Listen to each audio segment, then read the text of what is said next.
একটা video viral করার ক্ষেত্রে একটা থাম্বনেল কতটা ম্যাটার করে। সো এখন যে আমি কথাটা বলতে চলেছি সেটা কিন্তু আপনারা যদি ইউটিউবে সফল হতে চান এবং আপনি যদি ইউটিউবে সাকসেসের জন্য আপনি এখনও ওয়েট করছেন কিন্তু আপনার কোনো ভিডিও ভাইরাল হচ্ছে না, তো এই ভিডিওর সাথে থাকুন। আমি লাস্টে বলে দেবো কীভাবে আপনার ভিডিওটি ভাইরাল করতে পারবে। আপনাদের ভালো একটা ব্যাকগ্রাউন্ড এবং টেক্সট।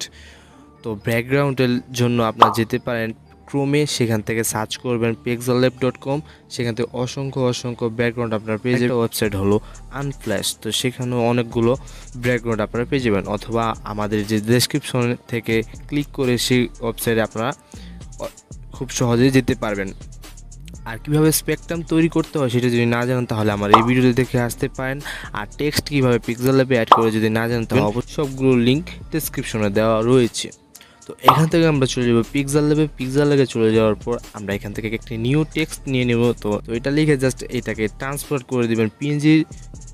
তারপর এখান থেকে আমরা এটাকে এক্সপোর্ট। 10 দিন যদি রেগুলারলি ভিডিও আপলোড করতে থাকেন তাহলে আপনার ভিডিওটি অবশ্যই ভাইরাল যাবে। তো সেটা কীভাবে, আপনাদের একটা ভিডিও মেক করতে হবে, সেখানে ডেসক্রিপশনে আপনার লিখতে হবে থাম্বনেল এবং টাইটেল ভালো করে দিবেন। তো সেখানে আপনার ডেসক্রিপশনে লিখতে হবে #10 days চ্যালেঞ্জ এবং সেখানে লিখতে হবে #EveryThing। তো সেটা দেওয়ার মাধ্যমে কী হবে, আপনার যে 10 days মানে 10 দিন আপনার রেগুলারলি ভিডিও আপলোড করতে হবে যাবে।